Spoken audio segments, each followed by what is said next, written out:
बिस्मिल्लाहिर्रहमानिर्रहीम। अस्सलाम वालेकुम नाज़रीन, महकमा एक्साइज़ पंजाब की जानिब से अवाम के लिए एक बहुत बड़ी खुशखबरी सामने आई है, जिसके मुताबिक ई ऑक्शन के लिए रजिस्ट्रेशन का आज से आगाज़ कर दिया गया है।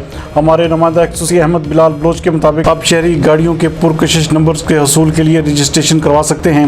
वज़ीर एक्साइज़ टैक्सेशन व नारकोटिक्स कंट्रोल पंजाब हाफिज़ मुमताज़ अहमद का कहना है कि पंजाब के महकमा एक्साइज़ ने ई ऑक्शन के लिए रजिस्ट्रेशन का आज से बाकायदा आगाज़ कर दिया है। हाफिज़ मुमताज़ का मज़ीद कहना था कि शहरी गाड़ियों के पुरकशिश नंबर्स के हसूल के लिए रजिस्ट्रेशन आज से करवा सकते हैं। 25 अगस्त रात 12 बजे तक ई ऑक्शन के लिए रजिस्ट्रेशन करवाई जा सकती है। उनका मज़ीद कहना था कि शहरी ई ऑक्शन ऐप डाउनलोड करें और ई ऑक्शन के लिए रजिस्ट्रेशन करवाएं। पुरकशिश नंबर्स की पहली ऑनलाइन नीलामी 30 अगस्त को की जाएगी। उनका मज़ीद कहना था कि ई ऑक्शन के ज़रिए करप्शन और एजेंट माफिया का महकमा एक्साइज़ से खात्मा कर दिया गया है।